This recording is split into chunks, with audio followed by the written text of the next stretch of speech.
우리 지금 갈라디아서 말씀을 통해서요, 우리 인간의 행위와 또 인간의 공로가 아닌 우리 하나님 앞에서 우리가 용납받는 것은 전적인 하나님의 은혜라는 것을 우리 말씀을 통해서 확인해 가고 있습니다.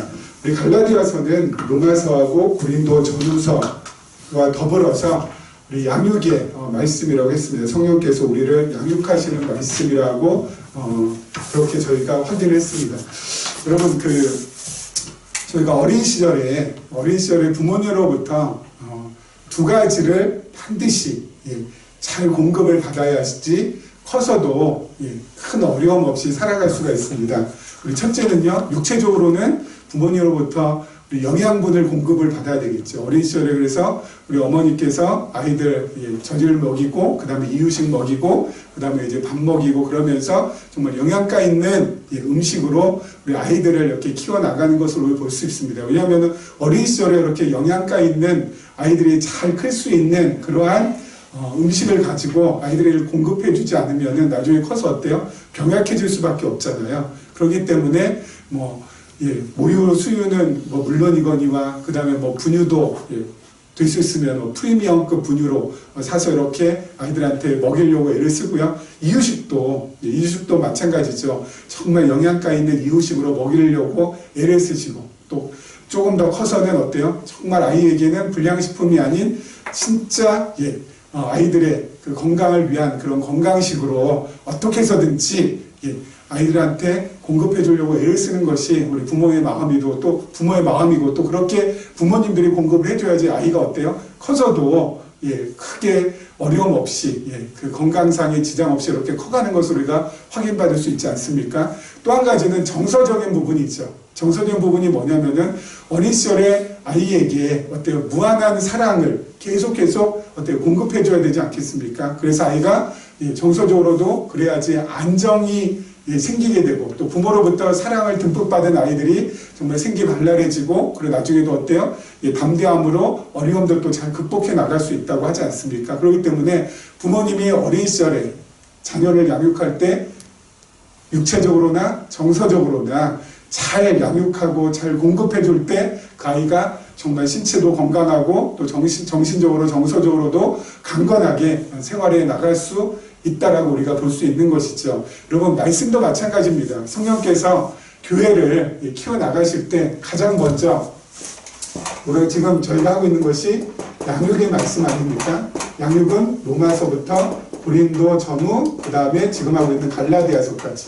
여러분, 이렇게 로마서와 고린도 전후서, 갈라디아서 이 말씀을 통하여서 교회가 잘 양육을 받아야지만 그 다음에 어떻게 해요? 건강하게 무럭무럭 클 수가 있죠. 그래야 그 다음에 나오는 무장도 할 수 있고요. 무장은 에베소서부터 시작해가지고 빌레몬까지. 그리고 나서 싸울 수도 있죠. 투쟁할 수도 있습니다. 히브리서부터 시작해가지고 유다서까지. 그리고 마지막에 승리할 수 있는 거죠. 계시록에.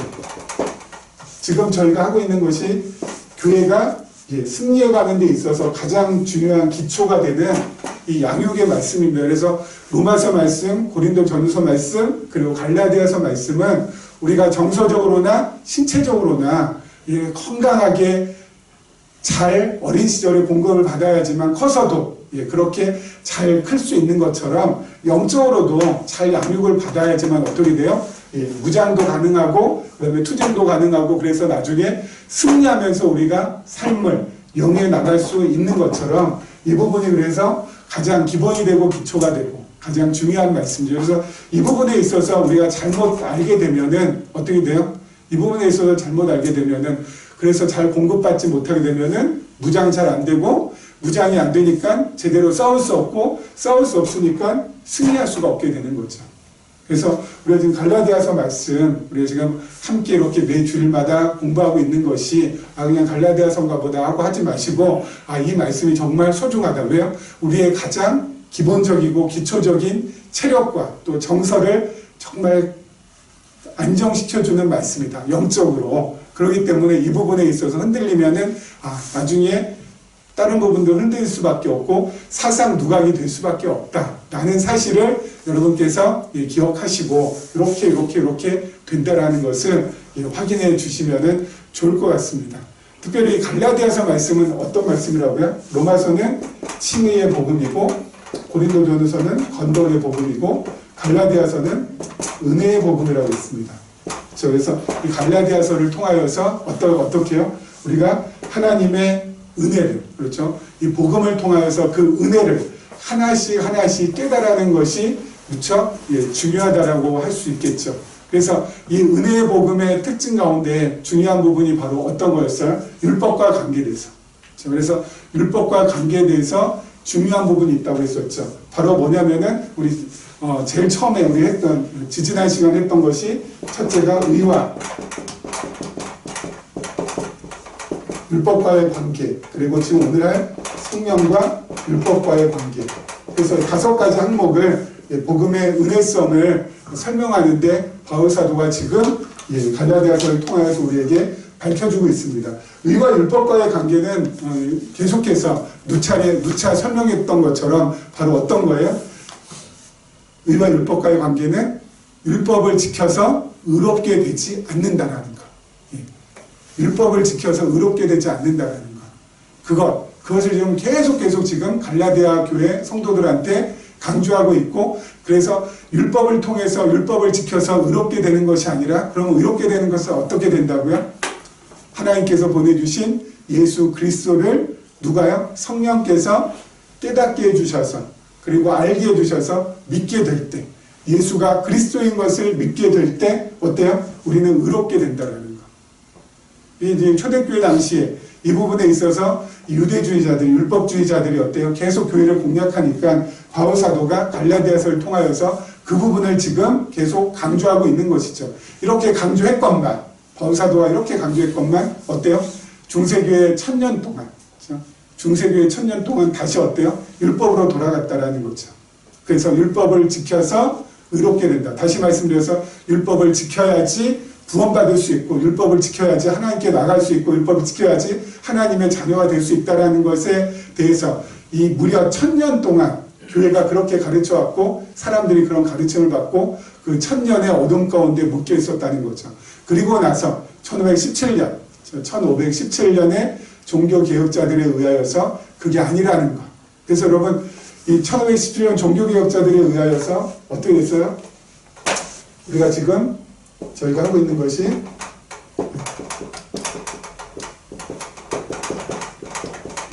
저희 개신교라고 하잖아요. 그렇죠? 지금 기쁨의 교회 개신교예요. 개자가 무슨 개자예요? 고칠 개. 신이 뭐예요? 새로운 신. 그렇죠? 가르칠 교. 새롭게 고쳐서 가르치는 종교라는 거죠. 무엇을 새롭게 고쳐요?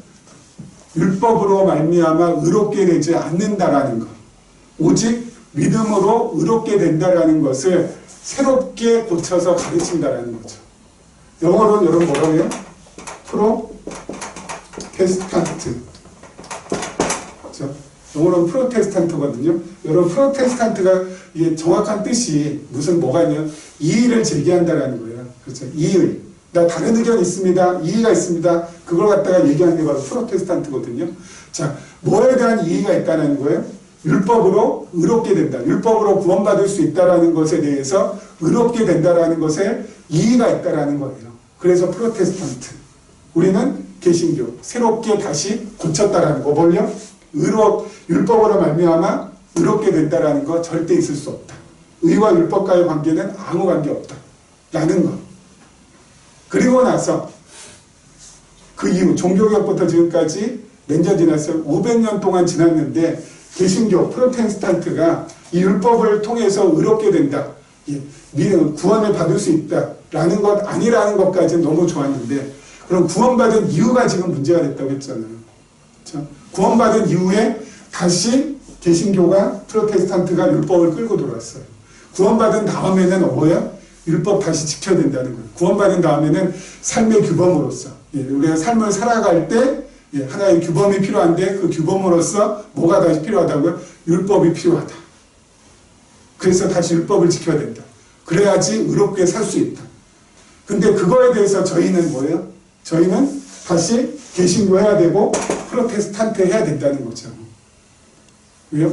의롭게 되는 것도 율법과 관계없고, 그리고 의롭게 되은 다음에, 의인이 된 다음에 그리스도인이 된 다음에 예수를 믿은 다음에 구원받은 다음에 사는 것도 율법하고 우리는 관계없다라는 거예요. 율법에 의해서 살아가는 것이 아니라 매어서 다시 살아가는 것이 아니라 이제는 어떻게 산다고요? 사랑의 법으로, 그리스도의 법으로 서로 사랑하고 서로 그 사랑을 표현하면서 그 사랑은 뭐예요? 우러나와서 그렇죠? 정말 자유 안에서 우러나와서 그렇게 살아간다는 거예요. 그래서 이제 살아가는 것도 의롭게 사는 것도 어때요? 율법과는 관계없다. 그래서 지금 이렇게 되는 것에 이렇게 지금 저희가 여기까지 오는 것에 몇 년 걸린 거예요? 1500년 걸린 거예요. 지난 중세 1000년 동안에는 초대교회 한 500년 동안에는 복음이 건전했다가 중세 1000년 지나고 나서는 어때요? 율법으로 구원받을 수 있다라고 해서 복음이 완전히 변질됐다가 그 변질된 복음을 종교개혁자들이 1500년대에 들어서 가지고 다시 어때요? 오직 믿음으로 말미암아 구원받는 것이다라고 해서 율법을 떨쳐냈지만은 구원받기 위해서 율법은 소용없다라는 것까지는 떨쳐냈지만 구원받은 다음에 다시 또 율법을 들여와서 500년 지났잖아요. 그래서 율법의 역사가 지금 1500년이 지금 된 거라니까요. 그리고 나서 지금 2020년 지금 들어와서 이제 겨우 어때요?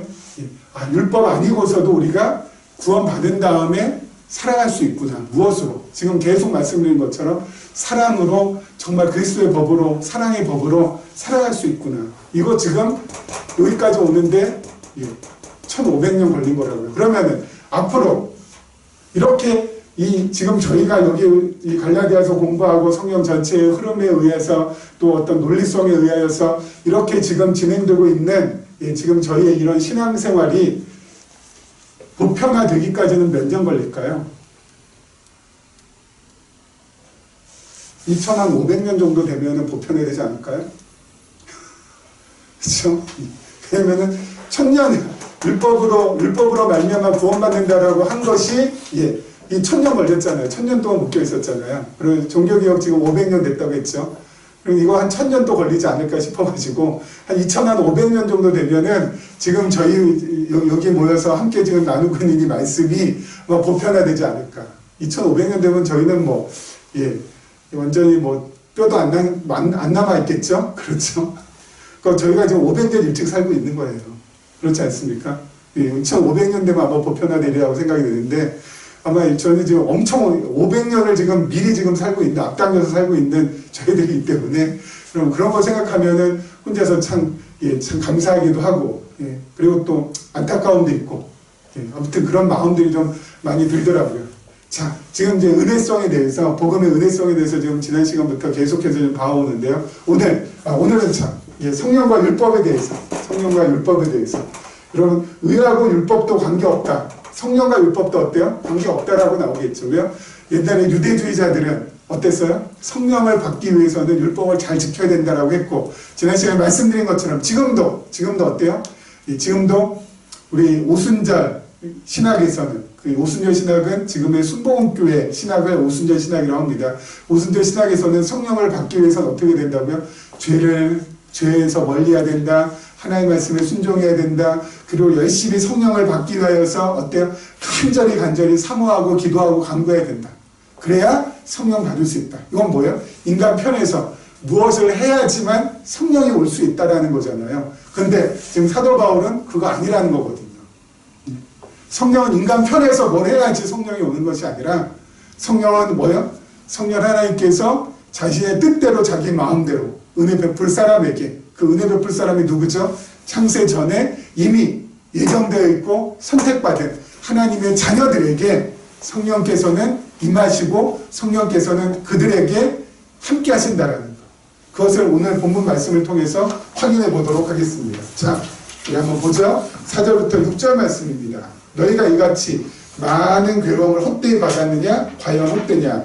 너희에게 성령을 주시고 너희 가운데서 능력을 행하시는 이의 일이 율법의 행에서냐 혹은 듣고 믿음에서냐? 아브라함이 하나님을 믿음에 그것을 그에게 의로 정하셨다 함과 같으니라. 자, 너희가 성령을, 그러니까 갈라디아 교회 성도들에게 성령 받은 것이 율법을 잘 지켜서 받았느냐 아니면은 그거 아니냐 지금 물어보고 있는 거예요.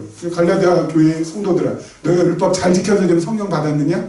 그거거든요. 그러면서 지금 바울 사도가 언급하고 있는 사람이 누구예요? 아브라함이에요. 아브라함을 언급하면서 오늘 말씀에서 뭐라고 해요? 아브라함이 하나님을 믿음에 그것을 그에게 의로 정하셨다 함과 같으니라. 이 말씀이 창세기 15장 3절에 나오거든요. 자, 여러분 창세기 15장 3절에 아브라함이 하나님을 믿음에 하나님께서 그를 하나님께서 그를 의로 정하셨다라는 말씀이 나오는데, 창세기 15장 바로 전 14장, 13장, 12장도 그렇고요. 그 다음 장 16장도 그렇고요. 아브라함의 행위를 보면은 진짜 뭐라고 해야 되죠? 기차반이라고 하려고 했는데 진짜 이거는 진짜 아니오시다. 하나님께서 창세기 12장에서 아브라함을 부르실 때 내가 너로 하여금 큰 민족을 이루어주겠고 너를 복의 근원으로 삼아주겠다라고 그런 약속을 하시거든요. 창세기 12장에서 아브라함 처음 부르실 때, 갈대아 우르에서 처음 부르실 때, 여러분 아브라함이 큰 민족을 이루기 위해서는 아브라함이 큰 민족을 이룬다고 약속하셨을 때는 아브라함을 통하여서 뭐예요? 반드시 자손이 번성이 되어야 되잖아요. 그렇죠. 그래야지 아브라함을 통해서 큰 민족이 이루어지지. 그렇지 않습니까? 여러분, 아브라함을 통하여서 큰 민족을 이루어 주시겠다는 하나님의 약속이 있었음에도 불구하고 아브라함이 가나안에 와가지고 가나안에 흉년 들어서 애굽으로 내려갈 수밖에 없었거든요. 근데 그 애굽에서 무슨 일이 있었어요? 애굽 왕 바로가 아브라함의 아내 사라를 갖다가 자신의 아내로 취하려고 해요. 그러니까 아브라함이 뭐 어떻게 해요? 이 사람은 바로 내 아내입니다. 그렇기 때문에 당신이 취할 수 없습니다. 라고 당당하게 나섰으면 참 좋았겠죠. 자기 아내를 지키는 거잖아요. 그리고 아내가 만약에 사라가 어때요? 바로의 진짜 뭡니까? 그 아내로 바로의 아내가 되었다면 아브라함은 큰 민족을 이룰 수가 없잖아요. 그렇죠? 그렇기 때문에 여러분 아브라함은 당연히 어떻게 했어요? 의롭게 행동하려면은 이 사람 내 아내입니다. 그렇기 때문에 바로가 아무리 당신이 왕이라고 할지라도 감히 남의 아내를 갖다가 남의 아내를 그렇게 당신의 아내를 취할 수 없으냐라고 이렇게 당당하게 얘기해야 되는데 그렇지 않고 어떻게 했어요? 야, 내 아내라고 했다가는 저 바로가 내 목숨을 앗아가고 빼앗고 내 아내를 갖다 취할 것 같다라는 그런 두려운 마음이 들어서 사라를 갖다가 뭐라고요? 내 누이라고 속이죠. 그래서 애굽 왕 바로가 그 아브라함의 아내를 갖다 자신의 아내로 맞아들일 수 있는 그런 기회가 생기잖아요.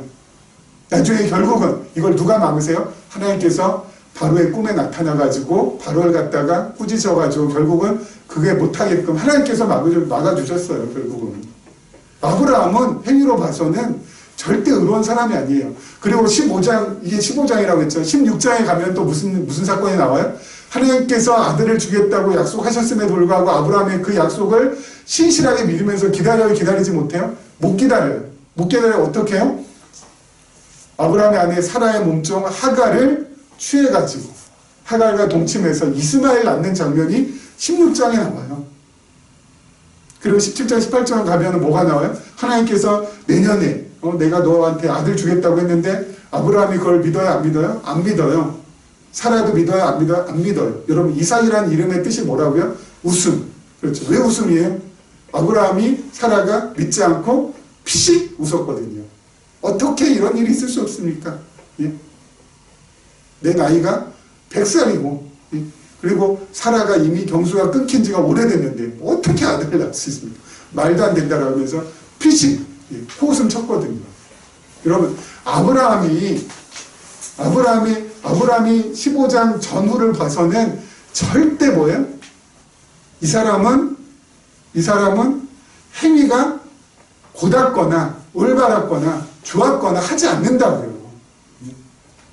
행위가 막 의롭고 막 그냥 막 정의감에 불타오르고 그래서 많은 사람들한테 정말 히어로로 그렇게 나타내지는 그런 인물이 아브라함이 아니었다고요. 비겁하고 진짜 못났고 진짜 찌질하고 쪼다 같은 인간이 바로 아브라함이에요. 그런데 하나님께서 아브라함을 어떻게 해요? 자기 자신을 믿게 만들어 주셔서 그 믿음으로 인하여서 의롭다함을 칭하게 해주셨다라는 거예요. 창세기 15장에서. 아브라함 잘난 거 하나도 없는데 전적으로 하나님께서 아브라함을 그냥 일방적으로 택하시고 아브라함을 그냥 하나님께서 주권적으로 선택하셔서 너는 내 아들이라 그냥 정하신 거예요. 아브라함이 찌질하고 꼬재재하고 진짜 못나고 등신이고 정말 바보 같고 어리석고 그거 하나님께서 전혀 안 보시고 그냥 택하셨다고. 언제요? 창세 전에. 그리고 아브라함 때가 되어서 하나님의 자녀로 택해 주셨다. 그리고 의롭게 해주셨다고. 그리고 성령 베풀어 주셨다고요. 갈라디아에 있는 성도들도 마찬가지예요. 지들이 뭐 열심히 해서 뭔가 인간편에서 뭔가 잘나고 인간편에 뭔가 공로를 세우고 자랑할 것이 많아가지고 하나님께서 의롭게 해주신 것이 전혀 아니라는 거죠. 거기에 여러분 절대 속아 넘어가서는 안 돼요. 예? 우리 잘난 거 진짜 하나도 없거든요. 우리 아브라함보다 훨씬 더 등신 같은 인간들이에요. 진짜로. 그런데도 불구하고 하나님께서 왜 우리를 자신의 자녀로 삼아주세요? 창세 전에 그리스도 안에서 그냥 일방적으로 주권적으로 무조건적으로 선택해 주셨기 때문에. 여러분 우리가 어떻게 이렇게 500년 후에 500년 후에 보편화될 이 말씀을 500년 전에 지금 먼저 듣고 있다고 했잖아요.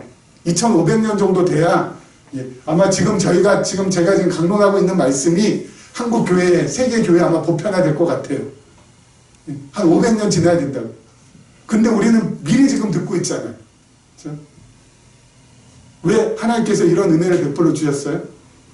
우리가 뭐 잘난 게 있어서, 우리가 뭐 대단한 게 있어서, 뭐 우리한테 뭐 하나님께서 정말 사랑하고 하나님께 예쁨 받을 만한 뭔가 어마어마한 뭐 어떤 조건이 있어서요? 절대 그렇지 않다니까요. 우리가 다 알잖아요. 우리 아무것도 아니라는 거. 그런데도 불구하고 하나님께서 그냥 더해 주셨어요. 그냥 사랑해 주셨어요. 그냥 선택해 주셨어요. 그냥 깨닫게 해 주셨어요. 그냥 깨닫게 해주셨어요. 그냥. 내가 아무것도 한 거 없는데. 그냥 이 말씀을 그냥 하나님께서 그냥 깨닫게 해주셨어요. 그래서 우리가 여기 이렇게 이 기쁨의 교회 공동체를 이루고 있는 거 아니겠습니까? 이게 감사한 거예요. 그렇죠? 그러니까 이게 감사하니까 우리 안에서 어때요? 감동이 생기고 우리 안에 감격이 생기고 이 감사와 감동과 감격이 생기기 때문에 매사 어때요? 긍정적으로 삶을 바라보게 되고 코로나19가 지금 경제를 망치고 있고 지금 앞으로 세계 경제도 어려워질 거고 우리나라 마이너스 경제 성장률을 지금 뭐 예측하고 있고 지금 나라가 우리나라뿐만 아니라 세계 전체가 엉망진창되고 있잖아요. 그런데도 불구하고 우리가 마음 가운데 평심을 가지고 살아갈 수 있는 것은 다른 거 없잖아요. 말씀이 주는 그 놀라운 은혜. 그리고 그 말씀을 통하여서 하나님이 정말 나와 함께 하시고 나를 사랑하신다라는 그런 강렬한 우리 마음, 그것이 있기 때문에 이 어려운 가운데서도 우리가 어때요? 버티면서 나가고 있는 거예요. 다른 게 아니라. 이게 감사하고 이게 은혜고. 이거를 놓치면은 절대 안 됩니다. 그렇죠? 이거 놓치면 제가 알 데가 없어요. 여러분 TV 틀기가 무섭잖아요. 그리고 여러분 우리가 핸드폰으로 이거 어플, 특히 뉴스 어플 보기가 무섭잖아요. 야, 이탈리아는 사망자가 10,000명이 넘어갔대. 야, 미국은 중국보다 확진자가 더 많이 나왔대. 야, 우리나라는 조금 안정되네. 지금 해외에서 입국하는 사람들이 또 계속 또 어때요? 이것도 확진자 또 계속 생기는데 이런 것 때문에 이런 거 어플 볼 때마다 어때요? 바짝바짝 긴장할 수밖에 없고 일주일에도 몇 번씩 어때요? 막 재난 문자 계속 오잖아요. 그렇죠? 재난 문자 올 때는 잉 하면서 오잖아요. 그럴 때마다 이것도 뭔 일인가? 그런데도 불구하고 우리가 하나님 앞에서 평안할 수 있는 것은 말씀 때문에 그래요. 하나님께서 나를 붙들고 아까 말씀드린 것처럼 우리 아무런 조건 없이 하나님께서 우리를 사랑하시고 택하셨는데 더 중요한 건 뭐라고요? 그 택하신 한 번 붙드신 그 하나님의 사랑 어때요? 무한해요? 유한해요? 무한해요? 유한해요? 무한해요. 영원해요. 그렇죠? 여러분 인간과 인간 사이의 사랑은 어때요? 유한해요? 유한해요. 부모 자식 간의 사랑 영원할 수 있어요? 유한해요? 유한해요.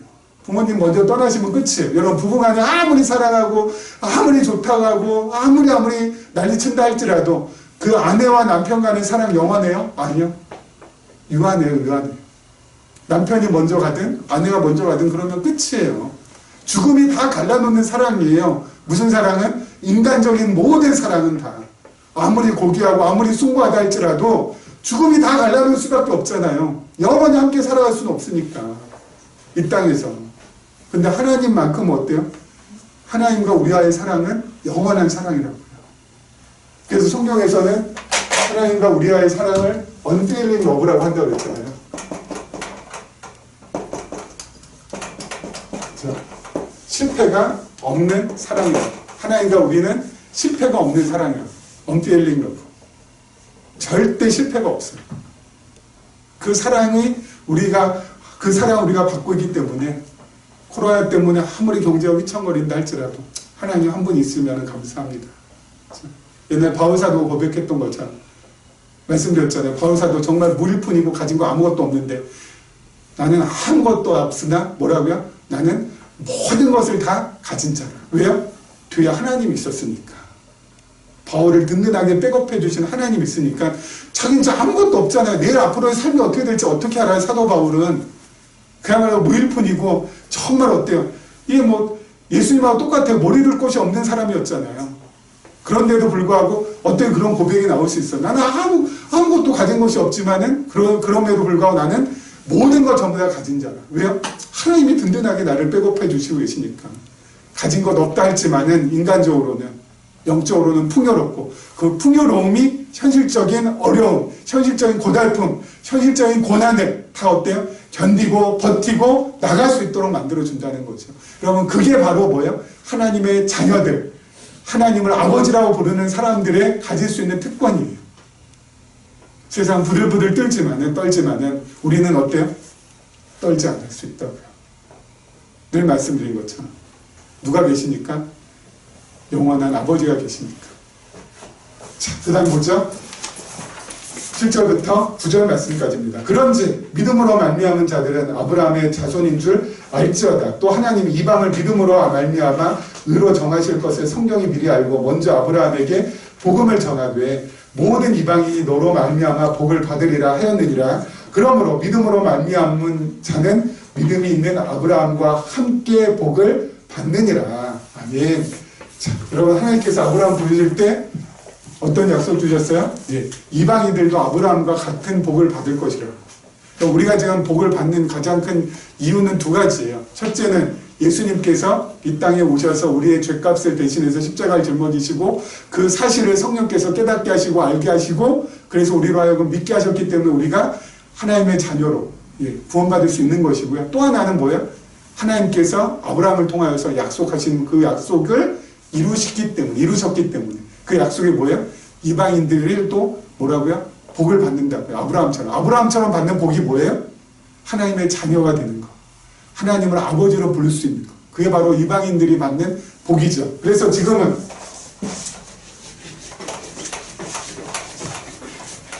이방인 구원시대라고 했습니다.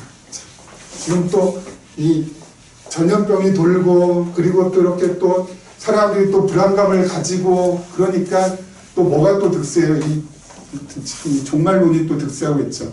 자, 잠깐 정리를 해보죠. 지금 우리 그 성경 공부할 때 요한계시록 성경 공부할 때 전부 다 했던 건데 안타까운 것은 여러분 그러니까 저도 그렇고 여러분도 그렇고요. 성경 전체의 어떤 흐름 속에서 맥락 속에서 요한계시록도 봐야 되잖아요. 그렇죠? 근데 요한계시록만 딸랑 봐서는 이게 절대 무슨 얘기인지 몰라요. 그렇죠? 성경 전체의 맥락 속에서 흐름 속에서 요한계시록도 보는 거잖아요. 우리가 갈라디아서 볼 때도 제가 늘 강조하는 게 뭐예요? 성경 전체의 맥락 속에서 갈라디아서를 보셔야 갈라디아서로 보이는 것이지 그 맥락을 다 잘라버리고 갈라디아서만 딱 떼어서 보면은 그 말씀이 어때요? 진정으로 우리 앞에 선명하게 드러나기 어렵다고요. 요한계시록도 마찬가지거든요. 모든 것 성경 구약부터 시작해서 신약 전체 이걸 갖다 전체 흐름 속에서 요한계시록을 봐야지 요한계시록이 제대로 보이는 건데 그냥 계시록만 딸랑 그것만 딱 붙잡고 보면은 어떻게 돼요?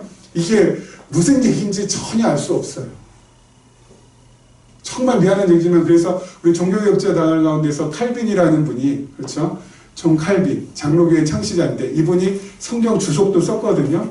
근데 성경 주석을 썼는데 요한계시록만 못 썼어요. 왜냐하면 무슨 얘기인지 도저히 모르겠으니까. 그때만 하더라도 성경 전체의 맥락이나 흐름까지는 하나님께서 어때요? 종교개혁자들 그 선구자들한테는 그 눈을 아직까지 주시지 않았으니까. 그래서 요한계시록 주석이 없어요. 존 칼빈 주석입니다.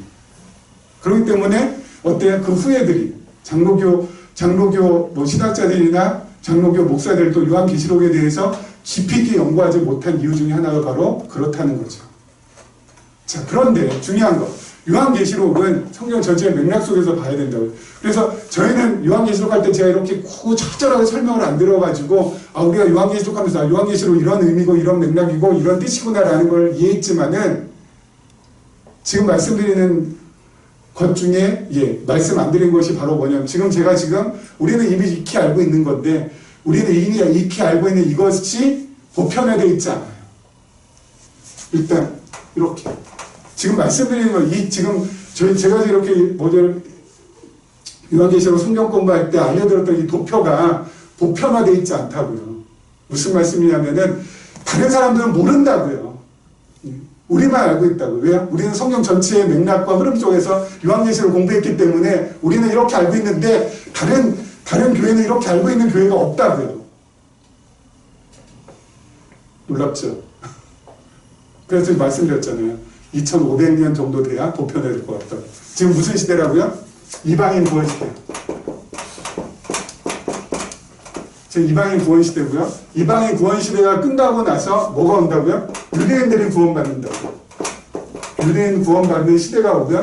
유대인 구원받는 시대가 끝날 때 이때 7 재앙이 있어요. 이건 요한계시록에 나오는 거예요.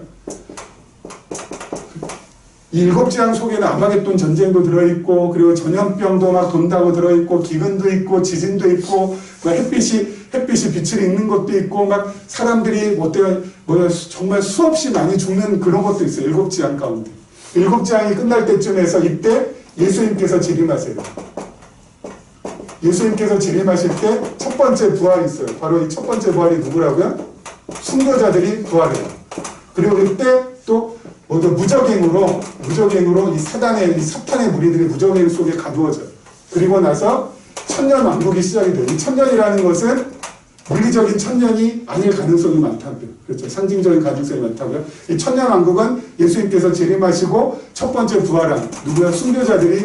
순교자들과 함께 왕노릇하는 그 천년 왕국. 이때는 뭐라고? 죄가 없는 시대, 무죄한 시대. 그렇죠. 그리고 천년 왕국이 끝날 때쯤 해가지고 다시 무적행에서 사단을 갖다가 풀어줘요. 그리고 이 사람들이 활동하면서 이때 곡과 마곡의 전쟁이 일어나요. 곡과 마곡 전쟁이 일어나고 그리고 나서 곡과 마곡 전쟁이 끝날 때 새 예루살렘이 하늘로부터 내려오면서 흰 보좌 심판이 있고 흰 보좌 심판이 있고 이 흰 보좌 심판할 때 두 번째 부활이 있죠. 두 번째 부활은 바로 누구라고요? 예수 그리스도를 믿으면서 순교하지 않고 돌아가신 분들. 이때 흰보좌 심판에서 영생과 그리고 영벌의 심판으로 해서 세상이 끝이 오고 우리는 어때요? 영생 안에서 영원한 나라에서 살아가게 되는데 제가 말씀드리고자 하는 게 뭐냐면은 지금은 유대인 구원 시대도 좀 시작되지 않았어요. 그렇죠? 이방인 구원 시대예요. 성경에 나온 요한계시록 나 7 재앙 가운데 아까 전염병이 돌고 사람들 서로 배신하고 나라와 나라가 어때요? 서로 대적하고 전쟁이 끊이지 않고 이러한 아마겟돈 전쟁이 일어나고 이러한 것은 유대인 구원 시대 끝나고 나서 이때 일어나는 거예요. 이것을 잡아다가 여기에다가 적용할 필요가 없다고요. 여러분 이 7 재앙이 앞으로 닥칠 때 언제 정도 될까요? 여러분과 제가 죽어서 우리의 뼈와 골이 진토가 되고 아무것도 남지 않고 그렇죠. 우리 흔적조차 없을 때 그때 아마 이게 시작된다고요. 지금은 여기에요. 여기 오려면 아직 한참 멀었어요. 왜요? 그거 어떻게 했어요? 지금도 유대인이 구원받는 이 말씀을 팔레스타인에서 지금 팔레스타인에 살고 있는 유태인들 가운데 개신교 신자가 0.1%가 안 된다고 했잖아요. 유대인이 구원을 받아야죠. 일단 세상 끝으로 가면은 그들이 정말 예수 그리스도 앞으로 돌아와야 되는데 아직까지 0.1%인데 1%도 안 되고 0.1%도 안 되는데 이걸 가지고 여기를 끄집어다가 여기다 그냥 적용해가지고 어때요? 지금 종말이 갖고 왔으니 여러분 예수님께서 곧 있으면은 재림하십니다. 이제 세상이 끝나갑니다. 지금 보십시오. 코로나19 때문에 정말 수많은 사람들이 죽고 다치고 지금 세계적으로 이렇게 위험에 도래합니다. 여러분 지금 어때요? 이제 종말이 다 다가왔으니까 전부 다 교회로 모이시고 여러분들 가진 재물들 다 교회에다 바치시고 속지 말라고요. 예? 제일 안타까운 건 뭐라고요? 이걸 모른다고요. 지금 제가 말씀드린 이 도표는 저희만 알고 있어요. 너무 안타깝죠. 왜요? 이 도표는 성경 전체의 맥락이나 흐름 그거 없이는 이게 나오지 않으니까. 이게 천년왕국이 여기 꼈는지 몰라요. 이게 진짜 안타까운 거 아니겠어요? 안타까운 거 아니겠어요? 지금 저는 모두 우리 유성수 집사님도 그렇고 권 집사님도 그렇고 저희는 또 우리 앞에 있는 우리 기정이도 그렇고 여러 차례 들었잖아요. 그렇죠. 그래서 이게 뭐 이렇게 되는 거지. 그렇게 생각하지만은 여러분 이것을 이렇게 생각해서 당연하게 여기는 사람들은 저와 여러분밖에 없다니까요. 놀랍게도. 이걸 모른다니까요. 신학교에서 가르쳐준 대로 목사님이 아니에요. 신학교에서 이렇게 가르치질 않아요. 신학교에 뭐 전천년 해가지고 뭐 후천년 뭐 무천년 해가지고 천년이 앞에 있냐 이 뒤에 있냐 천년 자체가 없다. 뭐 그것 때문에 신학자들이 어때요? 서로 치고받고 하는 거 그것만 가르쳐줘요. 이게 천년이 진짜 천년이냐 아니 천년이 아닐 수도 있냐 뭐냐 상징이냐 뭐냐 그거 가지고 한참 논쟁이지 이게 뭐 이렇다가 딱 부러지게 얘기를 해주지 않는다고요. 왜요? 숲이 없으니까 숲을 못 보니까 나무만 가지고서는 이게 해결이 안 돼요. 요한계시록은. 그게 제일 안타깝고 그게 제일 가슴 아픈 일이죠. 여러분 이방인들 구원시대예요 지금. 그렇죠? 그래서 우리 주위에 혹시 뭐 이런 거예요. 미혹되거나 막 종말에 대해서 막 그냥 걱정하거나 근심하거나 또는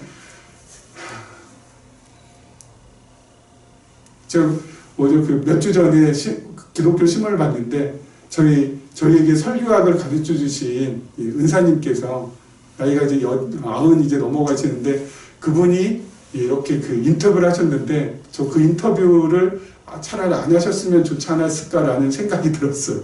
왜냐면은 그분은 성경을 많이 읽어야 된다라고 저희들 설교학 하는 시간에도 정말 진짜 지겹도록 강조를 많이 하셨거든요. 그래서 본인은 성경을 거의 한 신구약 성경 전부 다 합해서 600번, 700번, 뭐 800번 정도 읽으셨다고 하시더라고요. 그러면서 그 인터뷰에서 하셨던 기사가 뭐냐면은 자기가 성경을 갖다가 이렇게 수백 번 예수 그리스도를 믿고 나서 70년 지났음에도 불구하고 그렇게 정말 수백 번 읽었음에도 불구하고 성경을 잘 모르겠다라는 거거든요. 차라리 그 기사를 내지 않으셨으면 좋겠다라는 생각이 들면 그럼 그 기사를 보시는 분들은 어때요? 성경은 이렇게 신학자가 수백 번이나 읽었음에도 불구하고 알 수 없는 거구나 라고 지레 짐작하고 성경은 읽어도 모르는 것이라고 결정 지을까봐. 여러분 성경 수백 번 읽어도 모를 수 있어요. 왜요? 전체 흐름 모르냐. 성령께서 조명해 주지 않으면 성령께서 밝혀 보이지 않으면 모를 수밖에 없어요. 하지만 성령께서 조명해 주시고 밝히 보여주시면 단 한 번을 읽어도 어때요? 깨달을 수 있어요. 저는 그렇게 확신하거든요. 근데 여러분 그 노신약자가 그 나이 드신 그 어르신께서 평생 살면서 수백 번 읽어도 잘 모르겠다라는 그 성경 말씀을 우리는 어때요? 알았잖아요. 한 번도 못 읽었는데도 불구하고 깨달았잖아요. 이게 은혜가 아닐 수가 없는 거죠. 그렇잖아요. 여러분 이방인들이 하나님을 언제 찾았어요? 그렇죠? 성경을 언제 이렇게 읽으려고 애를 썼어요, 우리들이. 여러분, 대한민국, 여러분, 이 땅, 이 한반도에 있는 우리의 조상들은 기본적으로 기독교를 박해한 사람들이에요. 천주교도 온갖 박해 많이 받았고요. 개신교도 들어올 때 온갖 박해 많이 받았잖아요. 이 한민족이 언제 하나님을 찾고, 언제 막 성경을 갖다가 그렇게 그냥 죽자 살자 이렇게 읽기를 원했어요, 우리의 조상들이. 언제 하나님의 은혜를 갖다 이렇게 사모했어요? 전혀 그러지 않았다니까요. 오히려 배척하고 핍박했으면 핍박했지, 막 하나님 사랑한다고 하고, 막 그냥 하나님 좋다고 하고, 이런 적이 언제 어딨어요? 저희들 또한 언제 그랬어요? 하나님께서 우리에게 은혜를 베풀어 주셔서 하나님의 외아들 독생자 예수 그리스도를 알게 하시고, 그의 십자가의 죽음을 깨닫게 하시고, 그 사랑을 체험하게 하셔서 우리가 그의 자녀가 됐잖아요. 그리고 성경을 알 수 있도록, 성경을 깨달을 수 있도록 해주셨잖아요. 여러분, 이게 우리에게 있어서 정말 가슴 벅찬 일 아니에요? 예수 그리스도를 믿는 사람들 많이 있을 수 있어요. 하지만 성경을 깨달아서 정말 이렇게 하나님의 말씀을 한 절 한 절 함께 말씀을 나누면서 신앙생활하고, 그리고 그 신앙생활도 그냥 하는 게 아니라 어떻게 해요? 자유라고 하잖아요. 스스로 작자의 말미암을 믿자. 스스로가 자원해서, 스스로가 정말 좋아서 이렇게 하는 이 공동체의 세상 어디 있냐고요. 하나님께서 우리를 이렇게 모아주셨잖아요. 그렇다면 여러분, 그 은혜에 늘 감사하고, 그 은혜에 늘 기뻐하고, 그 은혜에 늘 마음의 평안을 가지면서 살면 되는 거거든요. 세상 흔들려도, 세상 비바람 친다 할지라도 우리의 마음은 젖된 아이처럼 안연하면 되는 거거든요. 여러분, 그렇게 3월 한 달 살아가시면서 마무리하시고요. 4월 한 달 동안 그러한 마음으로 정말 나아가신다면 우리의 믿음 흔들림 없을 것이고, 우리의 마음도 흔들림 없을 것이고, 우리를 향한 사랑은 하나님의 사랑 또한 흔들림이 없을 것이기 때문에 4월 또한 우리에게 있어서는 정말 멋지고 아름답고 좋은 나날들로 우리의 삶 속에서 아름답게 남아있을 것입니다. 이런 은혜가 우리 모두에게 임하길 주님의 이름으로 축원합니다. 기도하겠습니다.